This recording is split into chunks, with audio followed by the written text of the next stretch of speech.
All right, what's happening, everybody? It's me, Robert Phoenix, and we are back. I got a bit of a runny nose today, and there's no tissue nearby. Hold on a second. All right, you didn't see that, and you literally didn't see that. So, what's happening? How is everyone, wherever you are in this great, wide, wild world that we're living in? Getting wilder all the time. DJ MC, California Contrarian. What's up, my man? Good to see you. Lynette Jardine, polarized. That's right. I got the Bears up today, huh? I got them Bears. We're getting close to cancer season, so that means I'm going to have to rethink the thumbnail situation. I have to come up with some Cancerian themes. That shouldn't be too hard to do. All we got to do is think domestic, think homey, nurturing, Americana, all those sorts of things. But yeah, I wanted to have a little polar bear action today.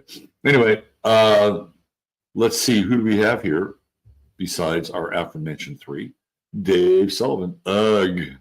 What's up, Dave? I was number 2 again this morning. I think maybe I smell like a shitty lilac. Can a lilac smell shitty? I don't know. That's up to you to decide. I'm going to choose the bear that ain't horny because it ain't over unless she is satisfied. Ooh. Dave might know a thing or two. Gillian Hart Rosie, going on vacation to Costa Rica, Brazil. For you. Man, I am a little jealous. Liddy Lou is wide awake at 4 a.m. Josie's Jazzy Junk, Robert Phoenix exploring the bare necessities of life. I like that. Let's see. What else we have here? Diane Evans is here. I love that song, Bare Necessities. Remember that? It was a Disney song. You got those bare necessities. Stephen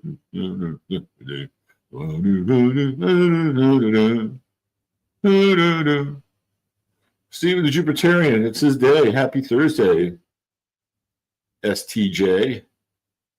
Speaking of Sagittarians, on Thursday, it is Janine. What's happening? Devin Dewar, Double D, checking in from Texas. What's up, Devin? Who needs sleep? Anyone? Sleep? Hey, I got a good night's sleep last night. I really did. Amazing. I was a contrarian. I woke up this morning and I felt actually kind of refreshed. It's rare. Jackie Delario, all this bright at the shore of it. San Francisco, it's 5:49 a.m. Well, now it is 6:04 a.m. Let's see. Getting into nature is huge right now. I'm going to throw that up there, Janine. I like that. Yes, I agree. Desley, Robert, what a week. Today's energy in Australia is fiery and no BS. Felt good, but looking forward to letting go for the night. Good. I hope you get some good night's sleep. I'm the only one. I slept well. I slept like a baby. My man Ryan, there we go. Join up on locals. Hey, so I got to tell you guys, I had a conversation with Rian, who is putting together this bridge conference in October. Let me tell you, first of all, this thing is going to be pretty special. I spent maybe about half an hour talking with Rian, and he's going to be a guest on my show on Sunday night. And this dude is a trip. And I mean it in a really good way. This guy is into sacred geometry, Tartarian technology. We're going to get into a lot of that on Sunday night. And he showed me a number of things that he's built. I said, I think with Uranus and Gemini and Pluto and Aquarius, we're entering into the age of ether, because it's all up in the sky, right? It's all air, all in the sky. And I think of Neptune and Aries as like red Mercury, which was very prevalent in the last golden age that we had. And that just set it off. And he said, dude, I figured out the molecular structure of ether, and I printed it in my 3D printer. And he's got all of these like kind of octahedron-like cubes. Great conversation. I can't wait to talk to this guy on Sunday night. And some of this technology that we're talking about here is going to be deployed during this conference. And I'm telling you, this thing is like 100% first class all the way. It's going to be streamed. It's going to be not just your little Sony hand cam, like serious streaming equipment, 3 camera shots. There's going to be a DJ up on stage, kind of in between. This is going to be so fucking cool. Listen, I would not be surprised if we see UFOs at this thing. Like, if we get up on the rooftop of this hotel and we start to see UFOs, it is going to be so cool. I'm just going to put the link to sign up inside of the, right there. So there's a discount period right now, and I wouldn't hype it unless I had a really good feeling. Oh, look at that. With Devin, there we go. I met Rion at his Bastrop, Texas Eclipse event, April 2020. He is super entertaining and engaging. Yeah, totally. So I think it's going to be a great event. I think it's going to be like next level. If you want to experience something next level, like next level of consciousness, next level spiritual technology, next level astrology, like it's all going to come together, and I hope you guys can make it. Yeah. All right. Let's see, who else do we have here? He is amazing. I'm telling you, man, that was really very enlightening.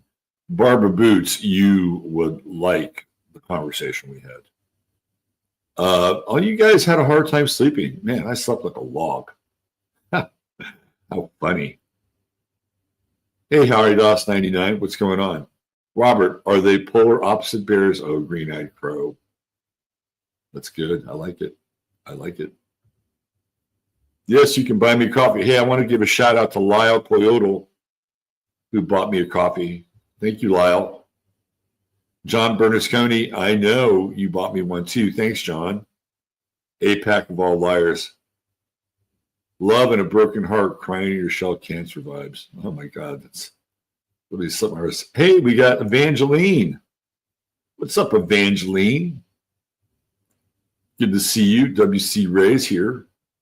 90 with 92% humidity. Y'all are almost neighbors. North Carolina, Georgia. Hanging laundry. Sunny, Wisconsin. Afraid to know what is going on.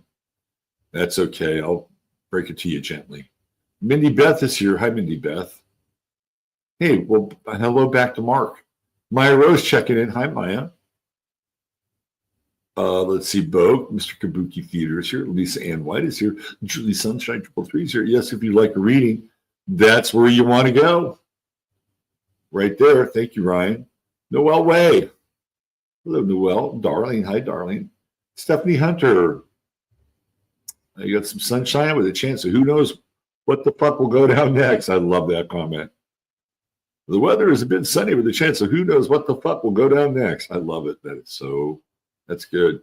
Orlando. Moon Sprouts here.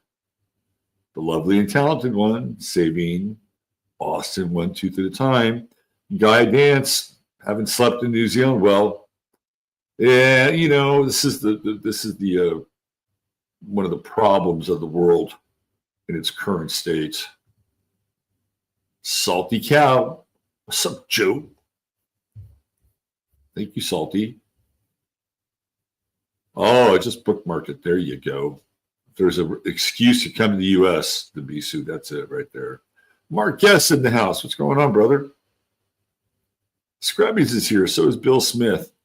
Okay, you've convinced me. There you go. There you go. Hey, listen. I'm gonna get on the team light roster. Honestly, we need as much of us as we can at this event.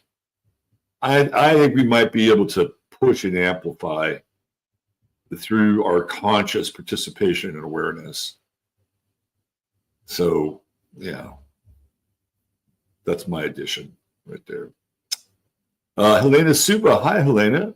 I am going to respond. I got to find your email, but I promise I will. Okay, let's get into the weather. The weather.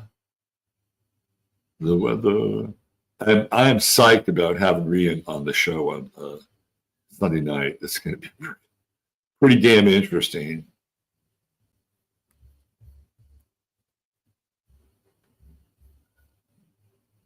And my Atlantean past lives loves all that, like spirit 4D technology shit.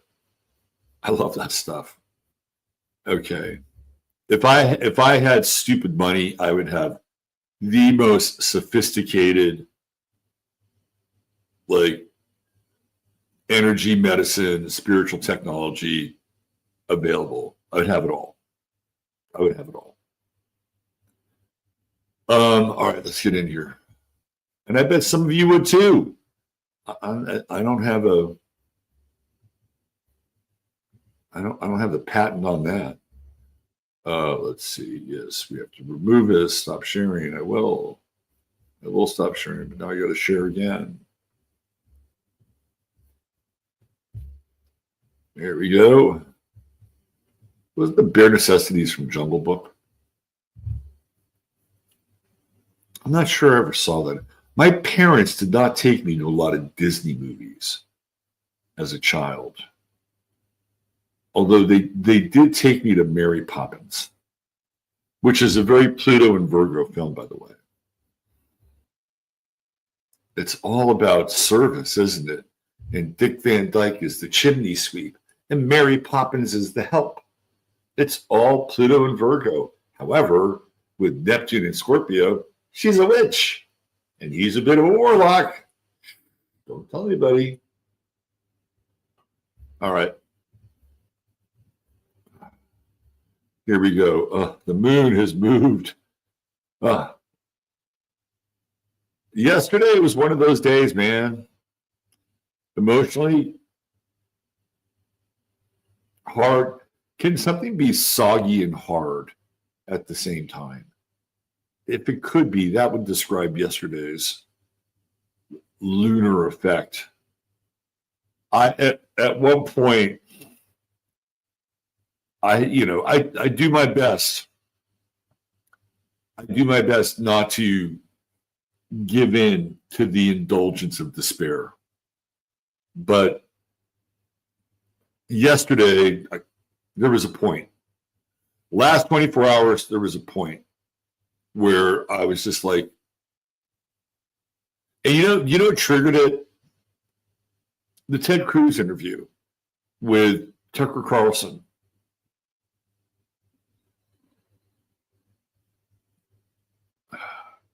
I'm going to talk more about that over on 15 minutes. But after watching that, because Ted Cruz is representative of millions of Americans. Now, you may think that he might just be some, lone kind of religious zealot. But first of all, I'm going to say something about Ted Cruz. I think he's, in terms of his Christianity and his belief and his slavish obedience to Israel, I think he's full of shit. I think he's completely full of shit. I think it's all political on Ted Cruz's part. I don't think he has an authentic bone in his body. If I had to give him some kind of personality description, he's a fairly highly functioning NPC.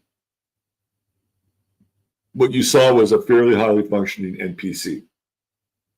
The man is not capable of original thought. All he does is sort of parrot party lines. And I think he knew very early on that his bread was buttered if he decided to support our best friends in the Middle East without hesitation or fail. And when Tucker quizzed him on when he was young and he went to church. Now, this is a weird part because Cruz, I'm pretty sure he's a Catholic. Now, I don't know if he was raised as a Catholic, but Catholics and dispensationalist Christians view Israel in very different terms. In fact, Catholics rarely even refer to the Bible. So he's talking about how if one blesses Israel, one will be blessed, and if one damns Israel, one will be damned. He says, and that was like hammered into me as a child.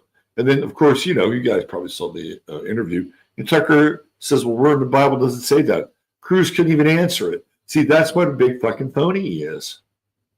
If he really understood the scripture, he would have been able to, number one, tell Tucker where it was. Number two, like bracket it and put it into contextual context. And when Tucker continued to ask him about, well, what Israel are you referring to?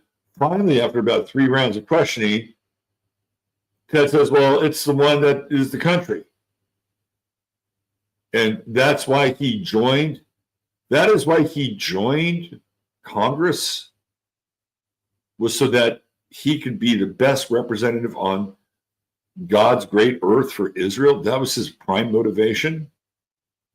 I think he's a lying sack of shit.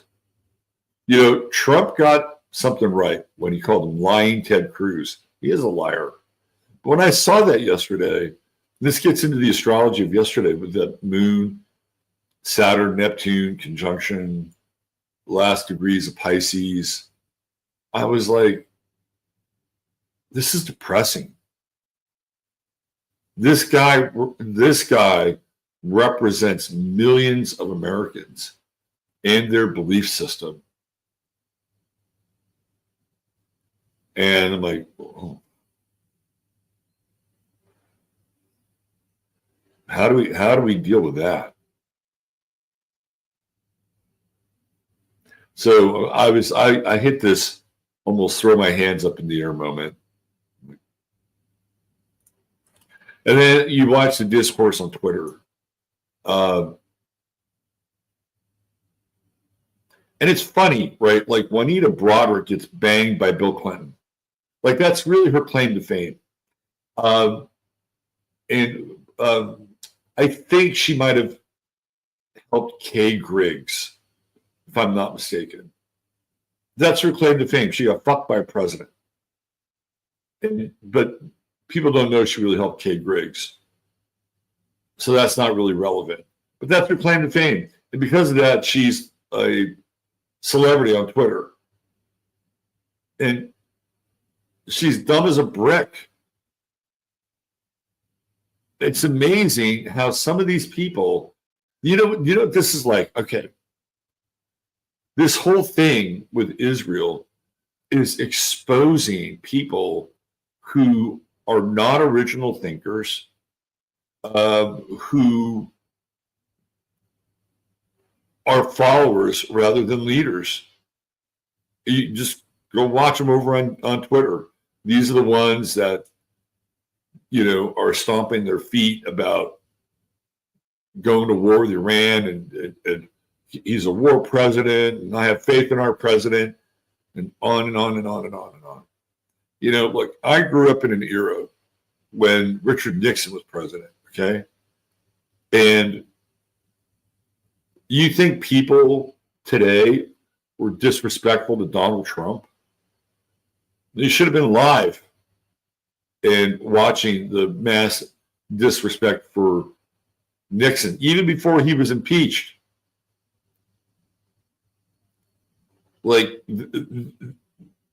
comedians had a plethora of jokes for Nixon while he was president. So somewhere between the joking and the kind of prodding, and Woodward and Bernstein is a place where there could be some reasonable criticism for Nixon and maybe the foreign policy in Vietnam or whatever, right? But as Americans, it was almost incumbent upon an American to, at that time, question what the hell was going on.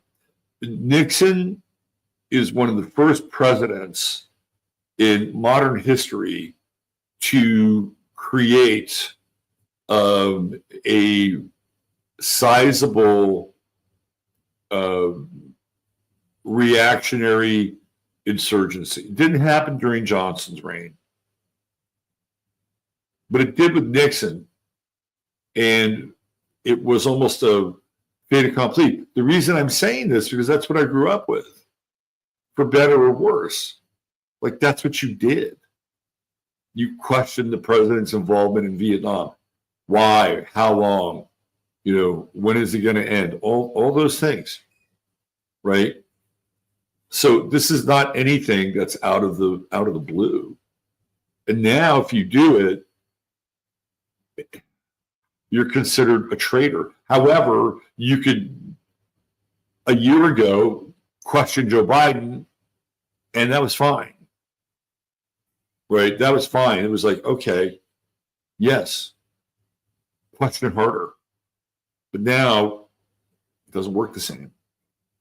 And I just watch these people, and I'm like, we're in trouble. Like, we're really in trouble because most people cannot remove the logs from their eyes. But what it's doing is it's exposing these people who I think they're pretenders. And they may have some kind of conservative or red pill cachet or whatever, but they're not showing up real well on Twitter. And if you have eyes to see, you can see them. These people are being completely. Juanita Broderick's just one of them. David Nino Rodriguez is another. I think the guy's taking too many shots to the head.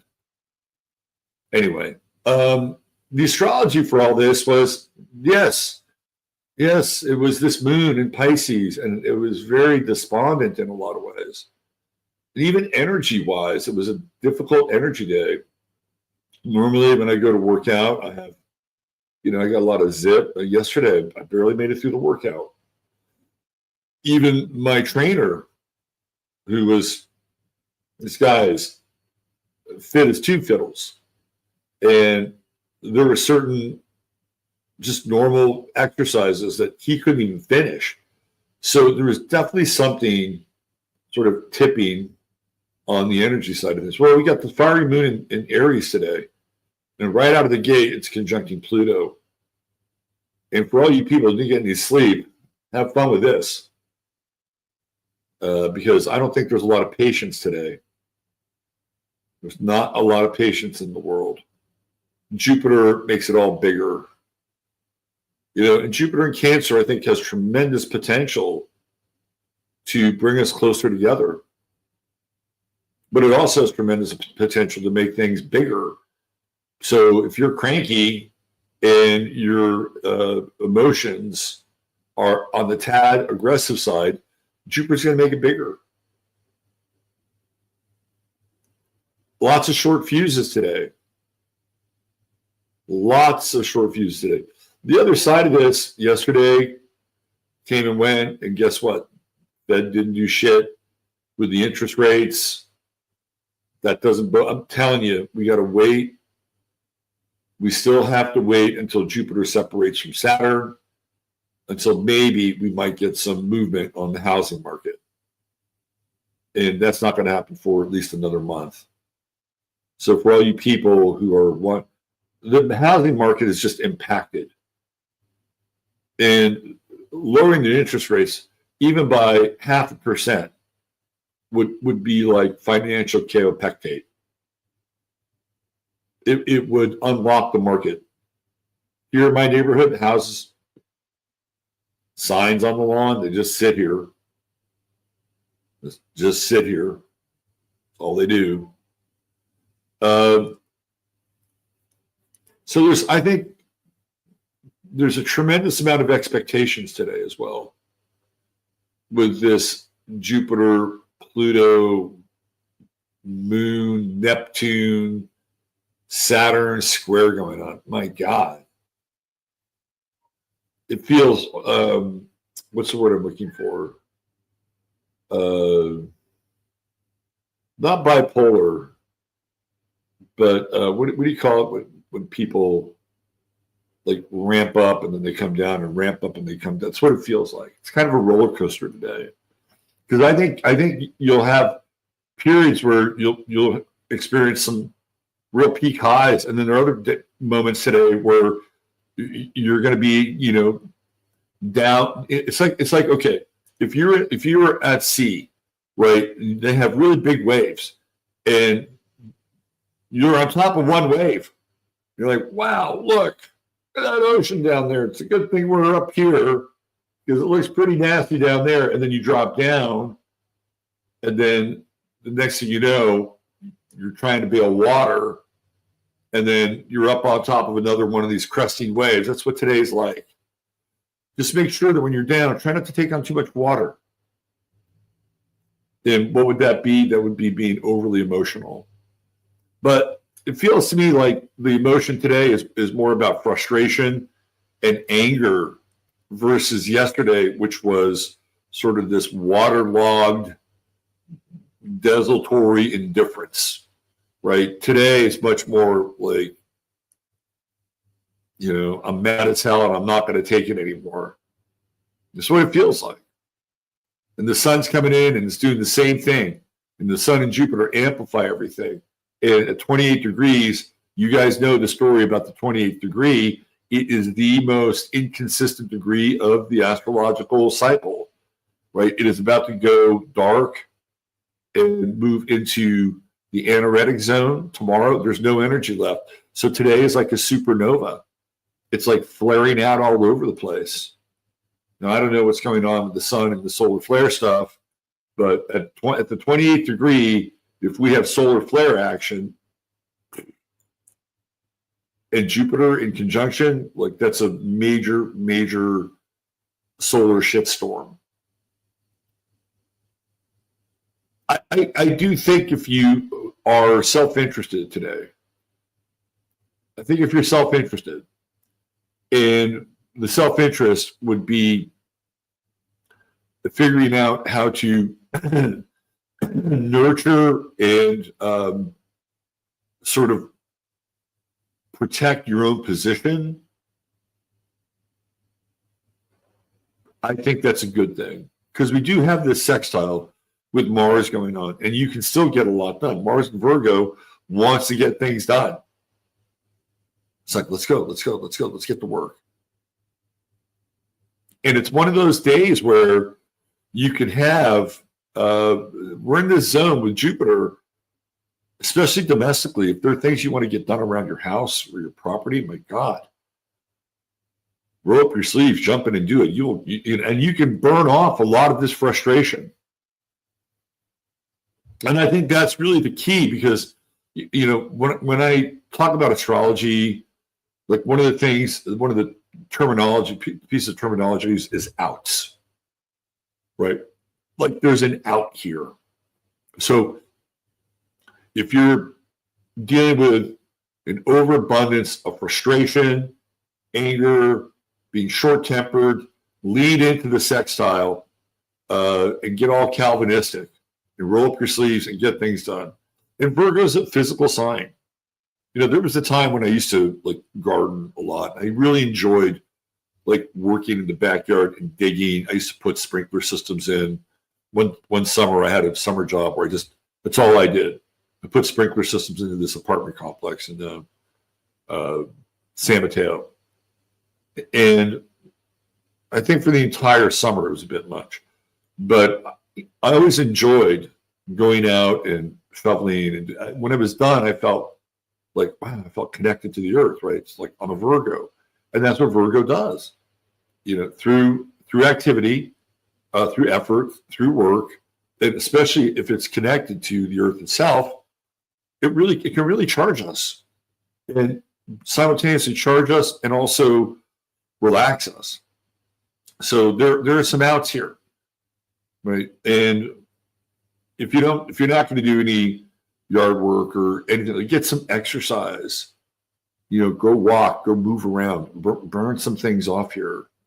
It's good for you and will help you deal with this overwhelming shitstorm of tension that we've got going on here today. I am concerned about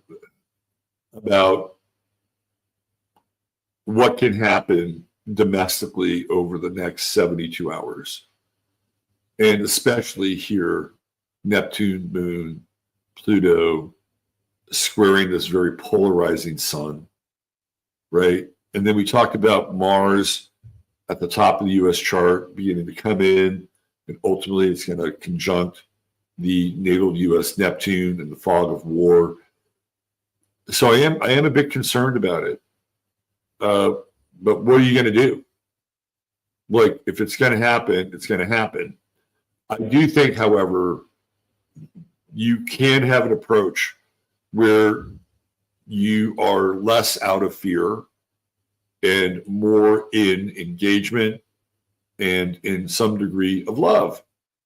Now, even the sextile with Mars and Jupiter and the Sun, if you love doing that yard work, or you love doing some repairs, or you love doing some detail work, whatever that is, right? That's an affirmation of life.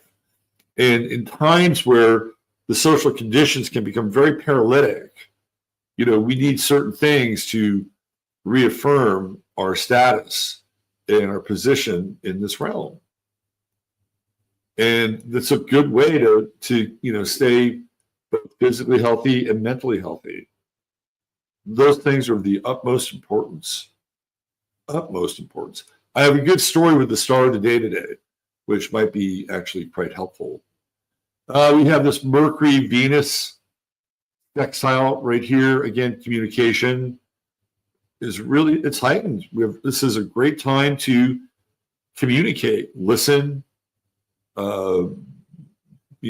be engaged. Mercury in Cancer is great at listening. It's moved into that, it's getting ready to move into the third decan. So that's the Piscean decan for Mercury, which can be kind of prophetic. So if some of you over the next 10 days manage to get some sleep, pay attention to your dreams. You might have some very, very interesting dreams. Let's see. I wanted to talk a little bit about Pluto and Aquarius. Over on Rumble yesterday, I was reading this story about Thomas Massey and Ro Khanna coming together to form kind of a war powers commission. Like, hey, look, if you're going to go to war, you should formally declare it.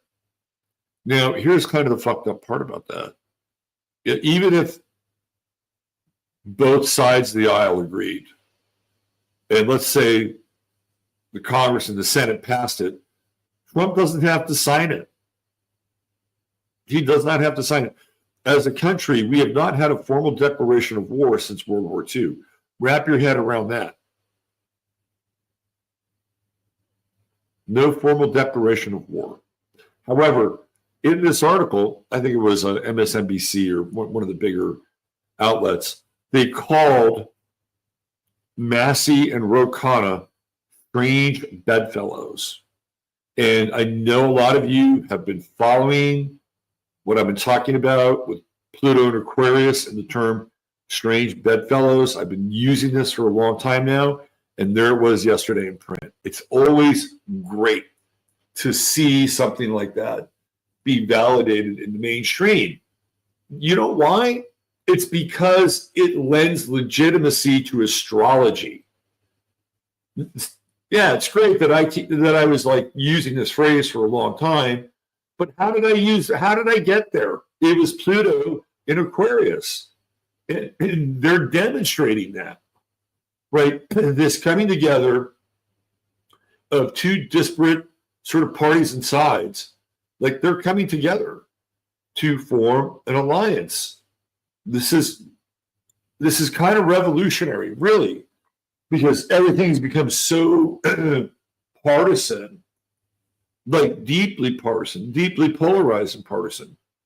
And now you're starting to see the effects of people, hey, my interest here is to not go to war.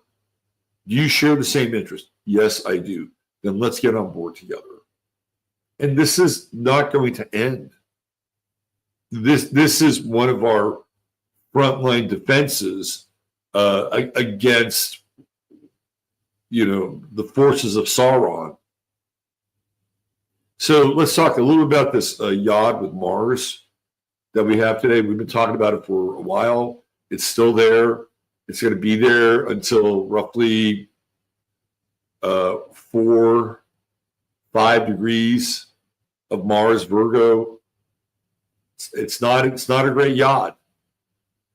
What are the forces behind it? Pluto, Neptune, deception, destruction. Right? So it's this subliminal driver. And Mars in Virgo is, what's the word I would use? Peripatetic. It's peripatetic. It's nervous. It's mutable, and it's not real grounded. Virgo for an earth sign is not always grounded. Of the earth signs, it's the least grounded because it's mercurial. And over on the other side, we got Mars and Jupiter now swinging into the yod with Pluto. I actually think that one's kind of interesting. I mean, to me, that's kind of along the lines of this alliance that we see brewing between the so-called left and the right. And I find it interesting. Trump is a Sun-Uranus conjunction. And, his mantra, make America great again. And by the way, the flag thing, how Gemini is that? He's got 2 flags now. This guy is fucking obsessed with flags. He's obsessed with the American flag. He should get a tattoo. He should get a tattoo, the American flag, but instead of the stars, he should have Melania's face in the blue part. That would be a good flag. That'd be a good flag. But he's setting out to do all these things. Right, he's going to be somebody who's going to bring all these people together under one roof to make America great again. But it seems like what he's really doing is he's, in a weird way, kind of backdooring people into sort of joining forces and becoming one. You understand what I'm saying?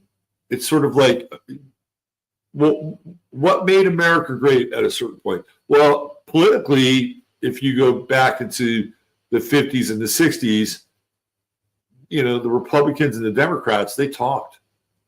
You know, they worked on deals, and sometimes you had a Republican that was a little kind of to the left, you had a Democrat that was a little to the right, and it wasn't so polarized.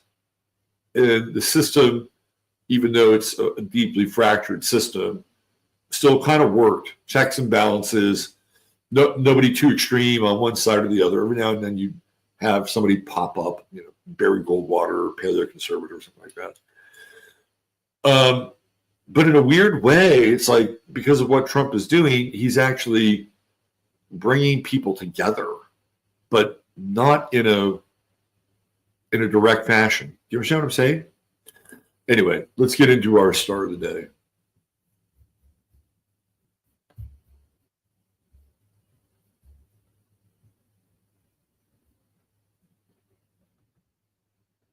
All right. What I want to do, I just want to clip this a little bit.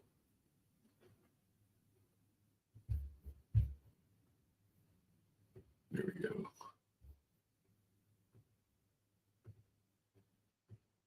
Okay. There it is. And let me bring up the banner. And then let's go to the videotape. Okay, your True Hemp Science star of the day is none other than Pure Vilayat. Pure Vilayat Imrat Khan. And of course, True Hemp Science is your elixir of life. And during times like these, you want to live around the house. Maybe a couple different bottles. Like if I were going to go with two, I'd go with the Solara and the Lumina right there. That's what I would go with. And all you got to do is go to truehempscience.com and type in 15MINS, and you will get a goodie bag sent to you with your order. If you order $150 more, there's always a 30-day money-back guarantee. And guess what? $150 more, you get free shipping, and there's always a 30-day money-back guarantee. Great product, great service, great guy. You're helping out an American business, and let's hope that SB3 doesn't get passed here, so Chris can continue to provide the best. This is the best CBD in Austin. That's what it was voted last year. Thanks to some of you, of course, who chimed in on that. All right, let's talk about Pure Vilayat. He is the son, I believe, of Hazrat Imran Khan. And Pure Vilayat is a Sufi. And he was born in London in 1916. And I'm gonna share two personal stories about Pure Vilayat, and I'm gonna get into his chart, but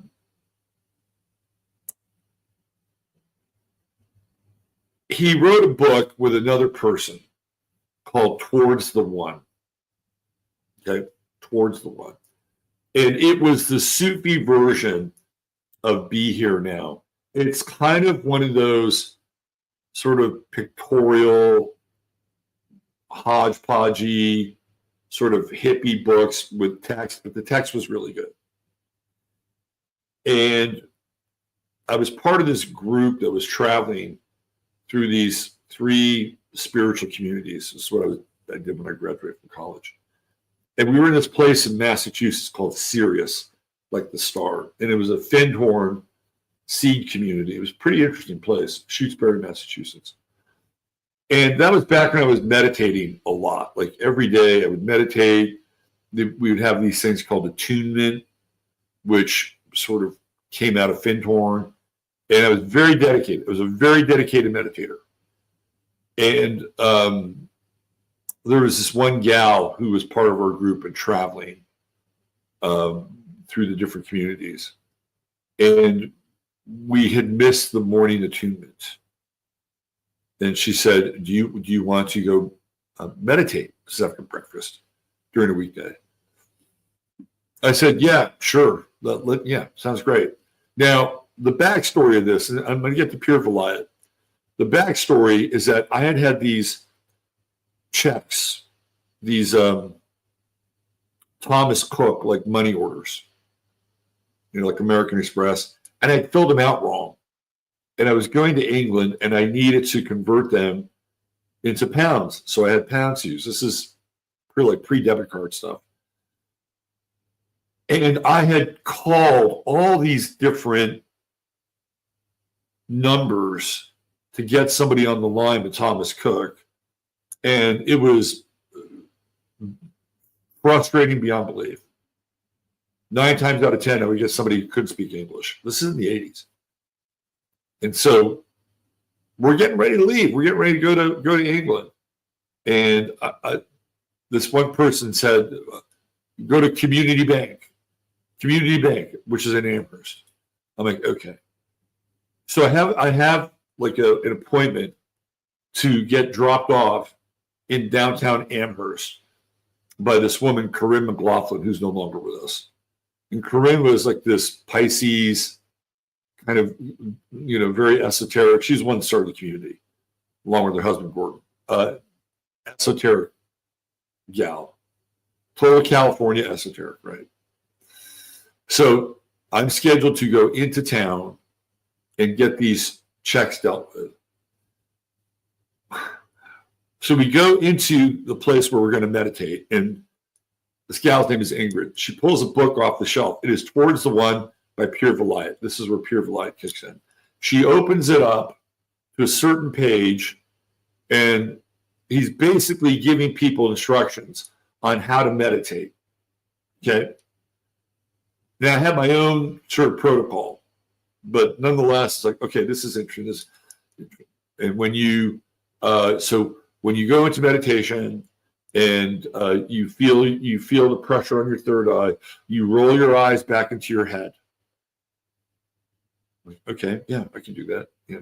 So we go up to the upper room, and she's sitting across from me, and I go through my protocol, my breathing, and then, sure enough, right, close my eyes, pressure here in the third eye, I roll my eyes back up into my head, and all of a sudden, my crown chakra just gets blown wide open. And I feel all of these energies just coming through my crown. And then it was like these invisible hands were moving my legs closer together. It was wild. Okay, wild. And it's due to this book. And I had this little voice in my head said, don't worry, it's okay, let this happen. And so I did. And must have been in that space for about a half an hour. And finally, when I come out of this space, my hearing is incredibly attuned. I can hear things outside of the building, like half a block away. When I close my eyes, they're like the shutters on a camera.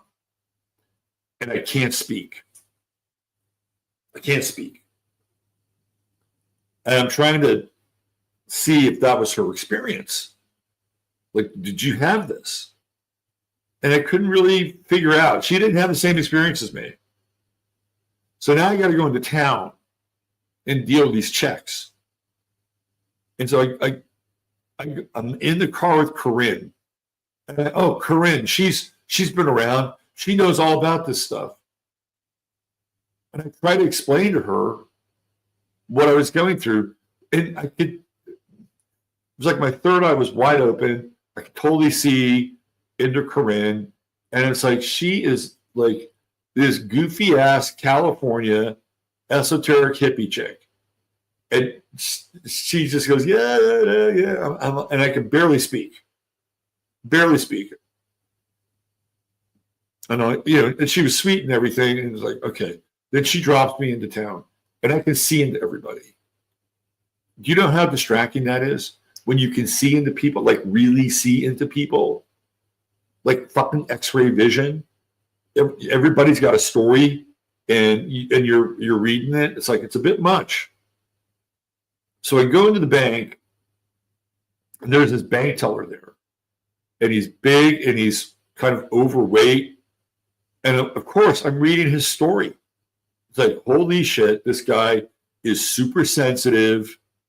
Right? He uses his weight as a shield. And oh, by the way, he's gay and nobody else knows it. And he could sense that I could see him. And he was like internally and externally turning away from me. It was the weirdest fucking thing. And I'm trying to get these checks taken care of, and I can barely fucking speak. And he's saying that he can't help me, and he's kind of mumbling. I said, and I sort of managed to spit out manager. And the manager comes over and he sees it. And this guy's like total East Coast. Oh, yeah. Hey, buddy, come on back here. Let me give him a call. And he just like fucking takes care of it. Right? Boom, boom, boom, boom, done. I get my money. And the bank teller is like, again, he can tell. He could tell that I could see him. He was freaked. So now I got to get back to the place. I got to get back to this community. And I got to hitchhike. And I start walking, and I start looking at the rocks in the ground. And every fucking rock is a universe, okay? And I keep stopping. So if I keep stopping at every rock, I'll be there next week. Anyway, this is brought on by this guy's book, Towards the One. And years later, let's see, that was what, 1984, supposed to be around 1999. I'm in Seattle, and he's teaching a 2-day seminar. And one of the things, we did a lot of meditating, but one of the things that he said is basically related to this quote. The human spirit lives on creativity and dies in conformity and routine. And one of the things he was telling people at this 2-day hang with Pir Vilayat was, do not conform to the world. Do not let the world shape your spirit. Let the world respond to your spirit. And I thought, this is what I needed to hear. Like anything else that happened that weekend, none of it really stuck with me. The meditations were cool, but it was that one phrase, and it changed my life. It totally changed my life. Not that I was a people pleaser. I was always kind of a rebel, but it was the deeper affirmation that I was on the right path. And so I just wanted to share that with you because I think it's an important thing to understand. Now, as far as his chart goes, yeah, he's got Jupiter in the 9th house, conjunct the midheaven. And it's in Aries. Right? And isn't that an Aries sentiment? Like, be unapologetically sort of who you are at a deep level, not at a superficial level, but at a deep level. Because once you know yourself at a deep level, and it's like you don't always fully know yourself too. Like we're on this journey, and there are layers and layers and layers and layers. But once you get past a certain point, right, you begin to understand who you are. And especially if you've had to deal with some major, ego moments. And by the way, I'm not an anti-ego guy. I think the ego brings us experiences, and we learn through it. But this is what he was talking about, and that's so Jupiter and Aries conjunct the midheaven. That's the spirit of this quote. The human spirit lives on creativity and dies in conformity and routine.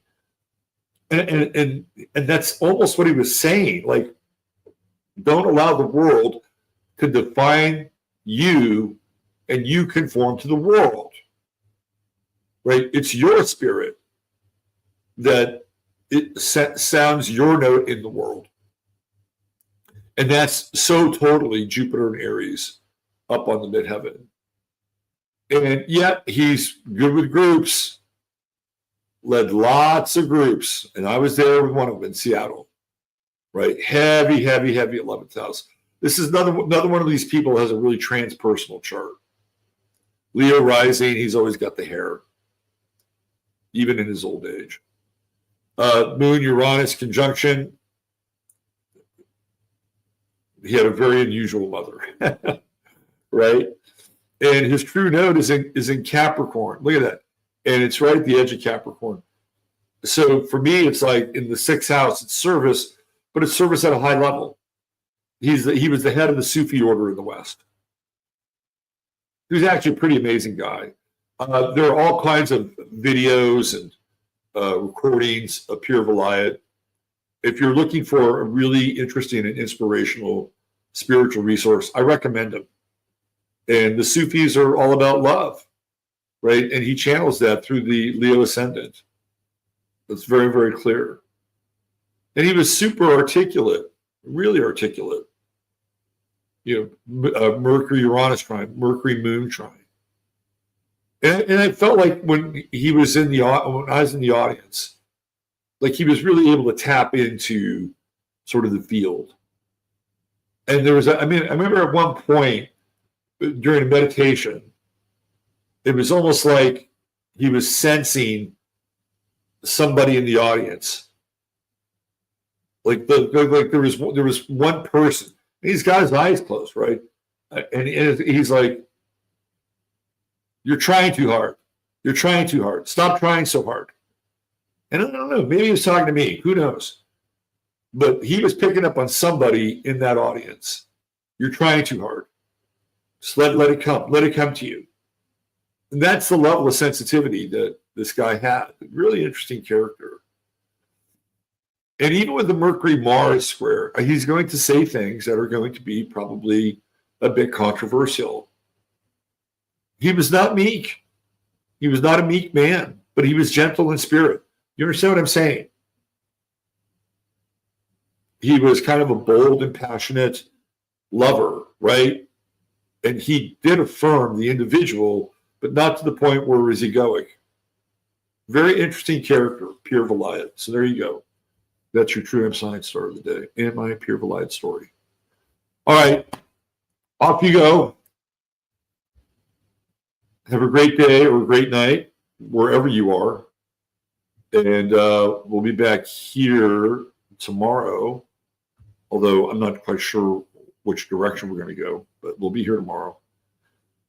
And you know the drill. Take care of yourselves. Treat each other well. God bless. Love you all. Robert Phoenix signing off. Bye for now.